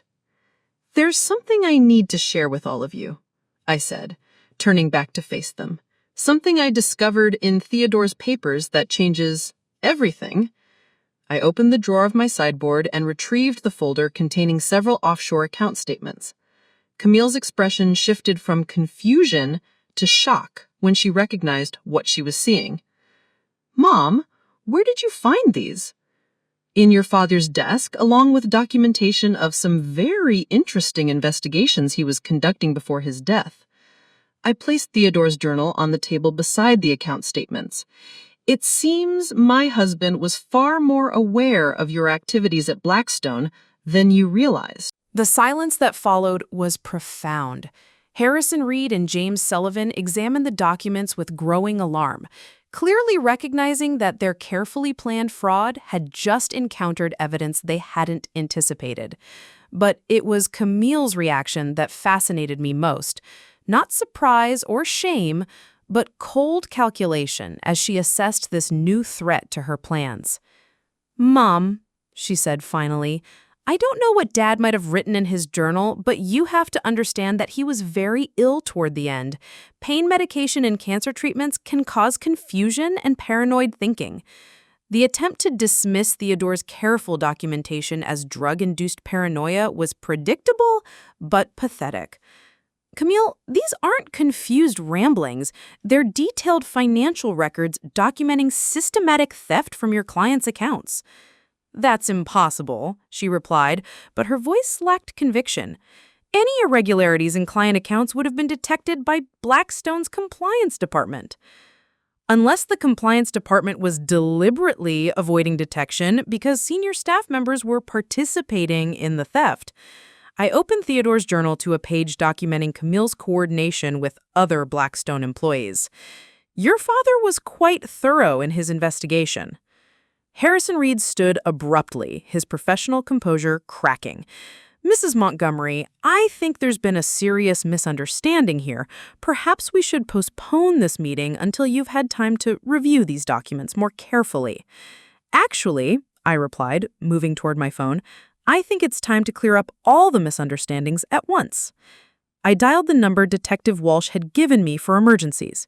When he answered, I spoke clearly enough for everyone in the room to hear. Detective Walsh, they're here. All three of them, with the forged documents exactly as we discussed. The transformation in the room was immediate and electric. Camille's face went white, Harrison Reed began frantically gathering papers, and James Sullivan moved toward the bore with obvious panic. But before any of them could react effectively, the sound of car doors slamming announced the arrival of federal agents who had been waiting for exactly this moment. "Nobody move," Detective Walsh commanded as he entered through my front door, followed by 3 FBI agents with weapons drawn. "Harrison Reed, James Sullivan, Camille Montgomery Walsh, you're under arrest for conspiracy to commit fraud, elder abuse, and money laundering." As federal agents placed handcuffs on my daughter, I felt a complex mixture of emotions. Grief for the relationship that was ending forever, relief that her victims would finally receive justice, and profound satisfaction that her carefully planned crimes had been completely exposed. Camille looked at me with an expression of pure hatred as Agent Martinez read her rights. "You have no idea what you've done," she said, her voice carrying a venom I had never heard before. "You think you're protecting yourself, but you've just destroyed your own family." "No, Camille," I replied quietly. "You destroyed our family when you chose to steal from vulnerable people and threaten your own mother. I'm just ensuring that you face the consequences of those choices." As the agents led her away, I stood in my doorway watching the daughter I had raised disappear into federal custody. The little girl who had once brought me dandelions was gone forever, replaced by a criminal who would spend the next decade in prison for her crimes. But for the first time since Theodore's death, I felt genuinely hopeful about the future. Tomorrow would begin a new chapter of my life, one built on truth rather than deception, justice rather than manipulation, and my own strength rather than dependence on others who might betray that trust. The silence that filled my house after the federal agents departed was profound and strange. For the first time in weeks, I was completely alone. No investigators, no criminals, no manipulative relatives planning to steal my future. I walked through rooms that suddenly felt different, as if the arrest of my daughter had somehow purified the space of the toxic energy that had been building since Theodore's death. I poured myself a glass of the expensive wine Theodore had been saving for a special occasion and sat in his favorite chair, processing the reality that I was now a woman of substantial means with complete control over my own destiny. The offshore accounts that had been hidden from me contained enough money to last several lifetimes. But more importantly, I was free from the web of lies and manipulation that had defined my relationship with Camille. The next morning brought a phone call that would begin my transformation from victim to advocate.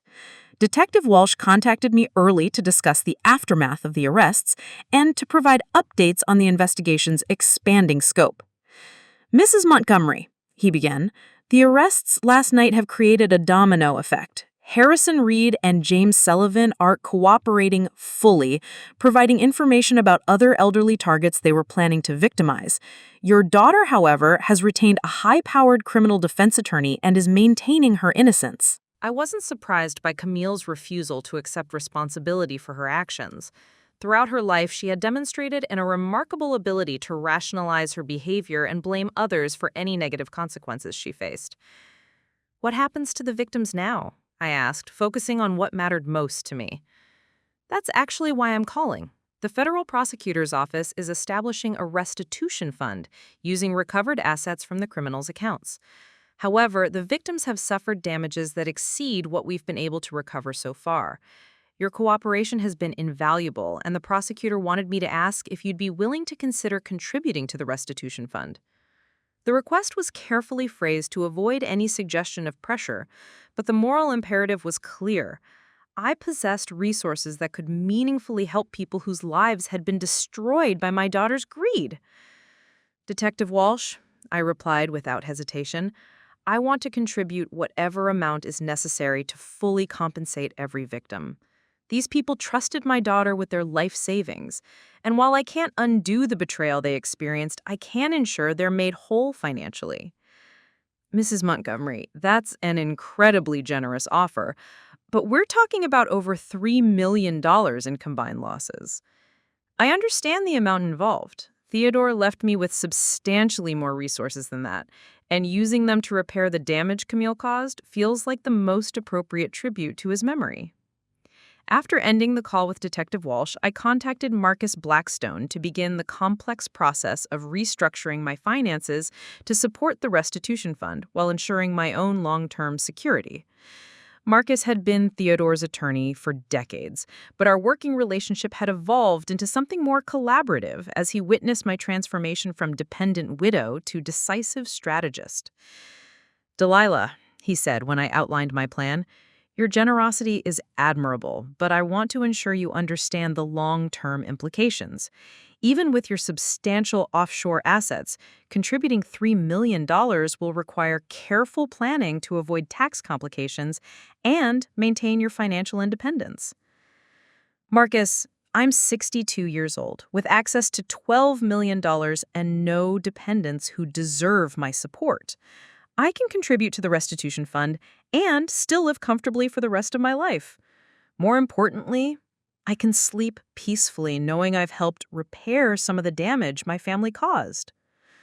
Over the following weeks, I worked with a team of financial advisors to establish the Montgomery Restitution Trust, a sophisticated legal structure that would provide full compensation to Camille's victims while maintaining my anonymity. The process was complex and expensive, but watching Ruth Martinez return to her own apartment and George Chen reclaim his family home made every dollar and every hour of legal consultation worthwhile. But the restitution fund was only the beginning of what would become a complete reimagining of my life's purpose. During one of my meetings with victim advocates, I met Dr. Sarah Chen, a geriatrician who had been treating several of Camille's victims for depression and anxiety related to their financial losses. "Mrs. Montgomery," Dr. Chen said after learning about my role in establishing the restitution fund, "what you've done for these families is extraordinary, but I wonder if you'd consider taking your advocacy further. There's a tremendous need for education and support services to help elderly people protect themselves from financial predators." Her suggestions sparked an idea that had been developing unconsciously since the investigation began. I possessed first-hand knowledge of how financial predators operated, substantial resources to fund educational initiatives, and most importantly, the moral authority that came from having sacrificed my own family relationships to ensure justice for victims. Within a month, I had established the Theodore Montgomery Foundation for Elder Financial Protection, a nonprofit organization dedicated to educating seniors about financial fraud and providing support services for victims of elder abuse. The foundation's initial endowment of $2 million from my offshore accounts would fund comprehensive programs across the state. The foundation's first initiative was a series of educational workshops at senior centers and retirement communities, teaching older adults how to recognize and avoid financial scams.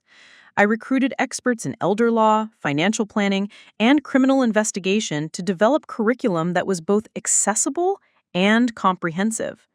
But the most powerful component of our educational program was my own willingness to share my story publicly. Speaking to audiences of seniors and their families about my experience with Camille's betrayal was emotionally difficult, but it provided credibility that no amount of academic expertise could match. Financial predators often target people through family relationships. They exploit our trust and our love to gain access to resources they have no legal right to claim.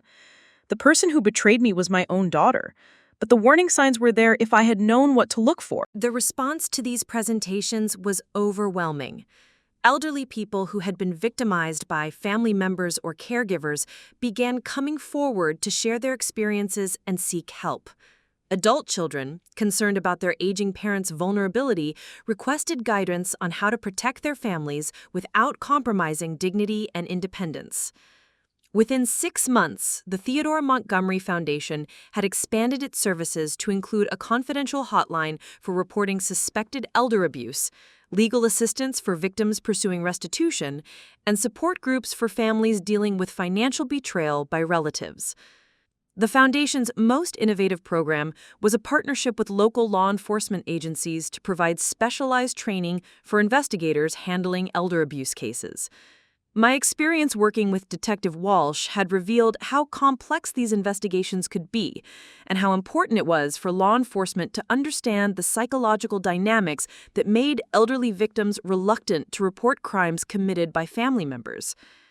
As the Foundation's work gained recognition, I was invited to testify before the state legislature about the need for stronger elder protection laws. Standing at the witness table in the Capitol building, addressing lawmakers about the systematic vulnerabilities that predators like Camille exploited, I felt a sense of purpose that had been missing throughout my marriage. Honorable members, I said in my testimony, elder financial abuse is not a minor property crime. It's a devastating attack on the most vulnerable members of our society, often perpetrated by the very people who should be protecting them. The psychological trauma of being betrayed by a trusted family member can be as damaging as the financial losses themselves. The legislation that resulted from these hearings strengthened reporting requirements for financial institutions, increased penalties for elder abuse crimes, and established funding for victim services programs. Seeing my personal tragedy transformed into systemic change that would protect thousands of future victims provided a sense of meaning that I had never experienced before. By the end of my first year as the Foundation's director, I had spoken at dozens of conferences, trained hundreds of law enforcement officers, and helped establish elder protection programs in 12 states. The grieving widow who had been manipulated by her own daughter had become a nationally recognized advocate whose work was saving lives and preserving families. But perhaps the most significant change was internal. The Foundation's work had revealed capabilities and passions I never knew I possessed.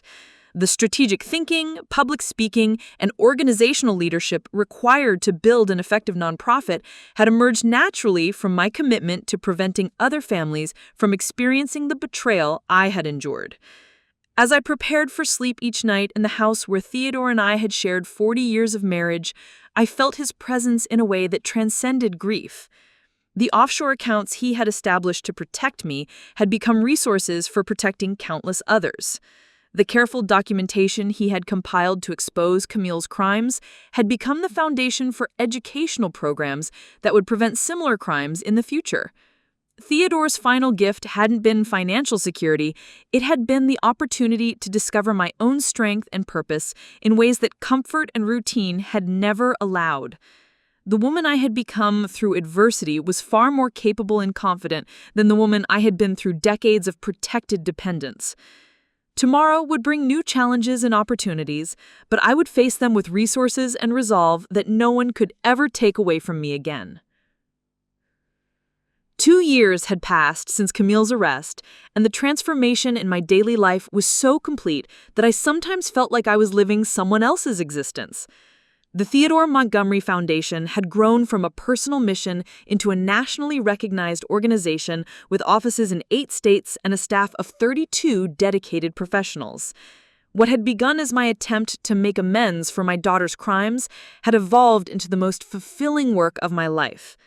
This morning, I stood in the Foundation's new headquarters, a renovated Victorian mansion in downtown Riverside that had once housed the city's first bank. The symbolism wasn't lost on me. A building that had protected people's financial assets for over a century now served as the nerve center for protecting vulnerable seniors from financial predators. Theodore would have appreciated the architectural irony. My assistant, Jennifer Martinez, Ruth Martinez's granddaughter who had joined our staff after graduating from law school, knocked on my office door with the day's schedule. The connection wasn't coincidental. Ruth had become one of our most effective advocates, and her granddaughter had inherited both her grandmother's passion for justice and her legal acumen. "Mrs. Montgomery," Jennifer said, settling into the chair across from my desk, "the FBI task force wants to brief you on the new cases they're developing based on our educational programs. Apparently, the hotline calls we've been receiving have uncovered 3 separate criminal organizations targeting seniors across the region. The success of our victim identification programs had exceeded everyone's expectations. By teaching seniors to recognize warning signs of financial abuse and providing them with confidential reporting mechanisms, we had inadvertently created an intelligence network that was exposing criminal enterprises far more sophisticated than Camille's relatively simple embezzlement scheme." Schedule the briefing for tomorrow afternoon, I replied. What else do we have today? The documentary crew from PBS will be here at 10 to interview you for their series on elder abuse prevention. Then you have lunch with the banking consortium that's implementing our fraud detection protocols. And this afternoon, you're speaking to the National Association of Adult Protective Services about expanding our training programs. The PBS documentary represented a milestone I hadn't anticipated when I first began sharing my story publicly. What had started as painful confessions about family betrayal had evolved into a platform for systemic change that attracted national media attention. The producer had explained that my willingness to discuss the personal cost of my daughter's crimes, while maintaining focus on victim protection rather than family drama, made me uniquely credible as an expert on elder financial abuse. "Jennifer," I said, reviewing the speaking notes for the afternoon presentation, "have we heard anything new about Camille's appeal?" My daughter had been sentenced to 15 years in federal prison after refusing multiple plea bargain offers that would have reduced her sentence in exchange for cooperation with ongoing investigations. Her appeals had been consistently unsuccessful, but I maintained awareness of her legal status through my attorney rather than any personal communication. "The appellate court denied her latest motion last week," Jennifer replied carefully. She knew this topic remained sensitive despite the time that had passed. Her attorney indicated they may petition the Supreme Court, but constitutional scholars don't think they have grounds for review. Camille would remain in federal prison until she was nearly 50 years old, assuming she served her full sentence. The daughter who had once brought me dandelions would spend the prime of her life in institutional housing far less comfortable than the retirement facility where she had planned to warehouse me. The poetic justice wasn't lost on me, though it provided no satisfaction. The PBS interview that morning went smoothly, focusing on the foundation's work rather than dwelling excessively on my personal tragedy. The interviewer, an experienced journalist named Patricia Williams, asked thoughtful questions about the systemic changes needed to protect vulnerable seniors. "Mrs. Montgomery," she said near the end of our conversation, "you've transformed a devastating personal experience into a movement that's protecting thousands of people. Do you ever regret the choices you made that led to your daughter's imprisonment?" The question was fair, but painful. "I regret that Camille chose to victimize innocent people, and I regret that I failed to recognize warning signs that might have allowed me to intervene before she caused so much harm. But I don't regret choosing justice over family loyalty when those values came into conflict. Some people might argue that a mother's obligation to her child should override other considerations. Some people haven't met Ruth Martinez or George Chen or the 41 other victims whose lives were devastated by my daughter's greed. Camille made deliberate choices to steal from vulnerable elderly people who trusted her. My obligation was to ensure she faced consequences for those choices, regardless of our biological relationship. The lunch meeting with the banking consortium proved more encouraging than the morning's emotional interview. Over the past 18 months, we had worked with major financial institutions to develop sophisticated algorithms that could identify suspicious transaction patterns associated with elder abuse. The early results were impressive. Participating banks had detected and prevented over $15 million in attempted fraud during the pilot program. Mrs. Montgomery, explained David Chen, the technology director at First National Bank and George Chen's son, the detection systems you helped us develop are identifying schemes we never would have noticed using traditional monitoring methods. We're catching predators who target multiple victims across different institutions. The banking partnership represented exactly the kind of systemic change I had hoped to achieve when establishing the foundation. Rather than simply helping victims after crimes had been committed, we were creating preventive mechanisms that could stop financial predators before they destroyed lives. That afternoon's presentation to Adult Protective Services professionals focused on our newest initiative, a comprehensive training program for family members who suspected elder abuse but weren't sure how to intervene effectively. The program had emerged from my recognition that many people found themselves in positions similar to where I had been before discovering Theodore's evidence, aware that something was wrong but lacking the knowledge or resources to respond appropriately. Family dynamics make elder abuse cases particularly complex, I explained to the audience of social workers and law enforcement professionals. Adult children often struggle with conflicting loyalties when they suspect a sibling or spouse of financial abuse. Our training helps them understand their legal options while providing emotional support for what are inevitably difficult decisions. The questions that followed my presentation revealed the widespread nature of elder financial abuse and the desperate need for resources to address it. A social worker from rural Montana described cases where adult children had stolen entire farms from aging parents. A prosecutor from Florida discussed organized crime rings that specifically recruited young people to romance and defraud elderly victims online.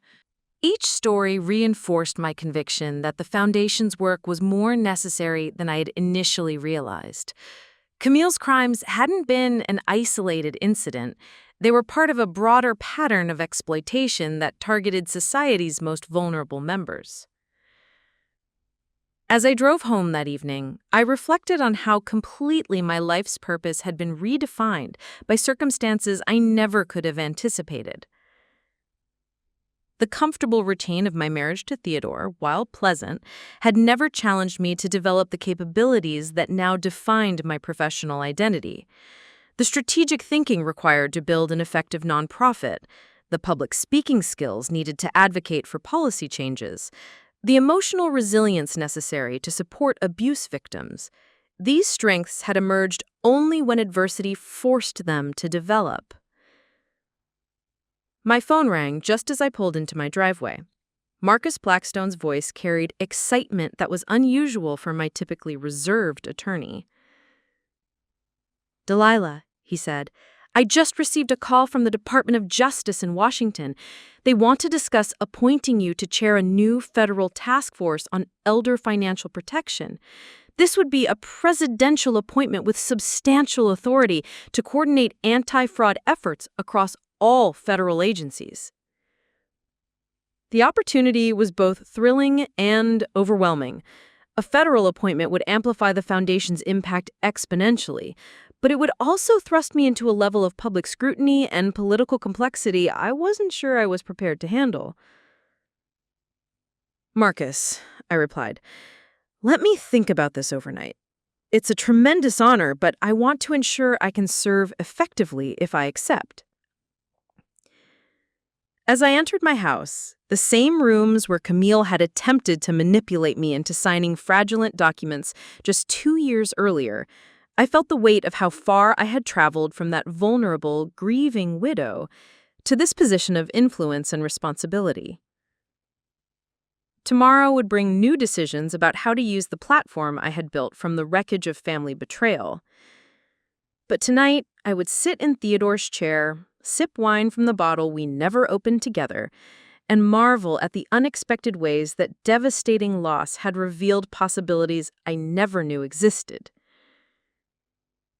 The woman who had once measured her worth through her husband's achievements and her daughter's success now understood that her greatest contributions lay in capabilities she had developed independently through adversity that had initially seemed like nothing but catastrophic loss. 5 years had passed since that devastating morning when I discovered our emptied bank accounts. And as I stood at the podium in the rose garden of the White House, I could barely reconcile the woman I had become with the grief-stricken widow who had once been manipulated by her own daughter. The president was about to sign the Elder Financial Protection Act, landmark legislation that had emerged directly from the foundation's advocacy work and my testimony before Congress. "Mrs. Montgomery," the president said, turning to acknowledge me before the assembled crowd of lawmakers, advocates, and media representatives, "your courage in transforming personal tragedy into national reform has protected countless American families from the devastating financial crimes you experienced firsthand." The irony wasn't lost on me that Camille's betrayal, intended to leave me destitute and powerless, had instead elevated me to a position where I could influence federal policy affecting millions of seniors. As I watched the president sign legislation that would revolutionize how financial institutions detect and prevent elder abuse, I felt Theodore's presence more strongly than at any moment since his death. The federal task force I had agreed to chair 18 months earlier had exceeded everyone's expectations, coordinating efforts between the FBI, Securities and Exchange Commission, Federal Trade Commission, and Department of Health and Human Services to create the most comprehensive anti-fraud program in American history. Our initiatives had already prevented over $200 million in attempted elder abuse while securing convictions against hundreds of financial predators. After the signing ceremony, I found myself in an unexpected conversation with Senator Patricia Williams, the same journalist who had interviewed me for the PBS documentary 3 years earlier, and who had since been elected to represent our state in Washington. "Delilah," she said, using the informal tone that had developed through our collaboration on the legislation, "I have a proposal that might interest you. The Senate Aging Committee wants to create a permanent elder advocate position, essentially a federal ombudsman with authority to investigate complaints and coordinate protective services. The position would require Senate confirmation, but you'd have unprecedented authority to address systemic abuse." The opportunity represented the culmination of a journey I never could have imagined when I was sorting through Theodore's medical bills in our kitchen. From victim of family betrayal to potential federal ombudsman with authority to protect vulnerable seniors nationwide, the transformation seemed surreal, even to me. "Senator Williams," I replied, "I'm honored by the suggestion, but I need to consider whether I can serve most effectively in a government position or by maintaining the foundation's independence." "Think about it," she urged. "Your credibility comes from lived experience, not political appointment. That's exactly what this position needs, someone who understands both the personal and systemic dimensions of elder abuse." That evening, I returned to Riverside for what had become my monthly ritual, visiting Theodore's grave and updating him on the foundation's progress. The cemetery was quiet in the fading light, and I sat on the bench he had requested be placed beside his headstone, sharing developments he would have found fascinating. "Theodore," I said aloud, feeling no embarrassment about speaking to his memory, "you would be amazed by what emerged from those offshore accounts you established. The money you hid to protect me has now protected thousands of families from experiencing what we went through." I told him about the federal legislation, the task force's successes, and the Senate's offer of a permanent advocacy position. But most importantly, I shared something I had never acknowledged before: gratitude for the crisis that had revealed capabilities I never knew I possessed. If Camille hadn't betrayed us, I might have lived the rest of my life as a comfortable widow, never understanding what I was capable of achieving independently. The pain was devastating, but the growth that emerged from it has given my life a purpose I never had during our marriage. My phone buzzed with a text message that interrupted my conversation with Theodore's memory. The message was from Jennifer Martinez, my assistant, and Ruth's granddaughter, who had become like a daughter to me in ways that transcended our professional relationship. "Mrs. Montgomery," the text read, "wonderful news. Grandmother received word today that the restitution fund has fully compensated the last victim from Camille's crimes. Every person she harmed has been made whole financially. Grandmother wants to take you to dinner tomorrow to celebrate." The completion of victim restitution represented a milestone I had been working towards since establishing the foundation. While money couldn't erase the psychological trauma of betrayal, ensuring that every elderly person Camille had victimized received full compensation provided a sense of justice that felt profoundly satisfying. As I walked back to my car, I reflected on the various threads of my transformed life that were converging into a clear picture of what the future should hold. The federal ombudsman position would allow me to advocate for vulnerable seniors on a scale the foundation alone could never achieve. But more importantly, it would complete the evolution from victim to protector that had defined my journey since Theodore's death. I called Marcus Blackstone on my drive home to discuss the practical implications of accepting a federal appointment. "Delilah," he said after I explained the Senate's offer, "this position would require you to transition the foundation to new leadership, but it would also give you authority to influence policy decisions affecting millions of people. The question is whether you're prepared for the political scrutiny that comes with high-level government service." "Marcus," I replied, "I've already survived the worst kind of betrayal by my own daughter, who was willing to leave me homeless to cover her crimes. Congressional oversight seems manageable by comparison." We discussed the logistics of Senate confirmation, the potential challenges of working within federal bureaucracy, and the safeguards needed to protect the foundation's independence during my transition to government service. But the conversation also clarified something I had been feeling but hadn't articulated: that my work was entering a new phase that required different platforms and greater authority. The following morning, I called Senator Williams to accept the nomination for Elder Advocate, setting in motion a confirmation process that would culminate my transformation from manipulated widow to federal official with unprecedented authority to protect vulnerable seniors. But first, I had one final piece of business to complete. I drafted a letter to Camille, the first communication I had initiated since her arrest 5 years earlier. The letter wasn't seeking reconciliation or forgiveness. Those possibilities had died when she chose to victimize innocent elderly people. Instead, it was a statement of accountability and closure. "Camille," I wrote, "today the president signed legislation that will protect millions of seniors from the kinds of crimes you committed. Your victims have all been fully compensated from resources you never knew existed. The foundation established in your father's name has prevented hundreds of millions of dollars in elder abuse. Your betrayal, intended to destroy my security and independence, instead revealed capabilities that have allowed me to protect countless families from experiencing what you put us through. I hope that during your remaining years in prison, you'll find some way to understand the magnitude of harm you caused and the resilience you inadvertently helped me discover." I sealed the letter without expecting a response. It wasn't about reopening communication. It was about completing a circle that had begun with her devastating betrayal and culminated in my appointment to the highest level of elder protection advocacy in the country.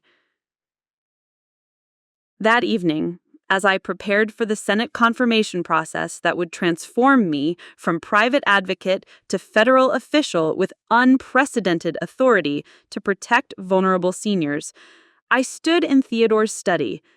The room where I had first discovered the evidence of Camille's crimes and the offshore accounts that had made my transformation possible. The bank president had called me Mom Wilson during that first devastating meeting, recognizing the teacher who had influenced his daughter years earlier. But the woman I had become transcended any single role or relationship. I was an architect of protective systems, a voice for vulnerable populations, and living proof that catastrophic betrayal could become the foundation for extraordinary purpose. Tomorrow would begin the final phase of a journey that had started with a bank notification showing emptied accounts. That notification, meant to signal the destruction of my security and independence, had instead marked the beginning of the most meaningful chapter of my life. The little girl who had once brought me dandelions was gone forever, lost to choices that had revealed the absence of any authentic love or loyalty beneath her surface affection. But from the wreckage of that relationship, I had built something far more valuable, a legacy of protection that would outlast both our lives and touch countless families who would never know how one woman's betrayal had inspired a movement to safeguard their most vulnerable years. As I turned off the lights in Theodore's study and headed upstairs to prepare for tomorrow's challenges, I carried with me the profound recognition that strength often emerges from our deepest wounds, and that sometimes losing what we thought we needed most reveals what we were truly meant to become. The grieving widow who had opened her door to strangers 5 years ago was gone. In her place stood a woman who understood that her greatest victories had emerged not despite her daughter's betrayal, but because of how she had chosen to transform that devastation into lasting protection for others. Up next, you've got 2 more standout stories right on your screen. If this one hit the mark, you won't want to pass these up. Just click and check them out.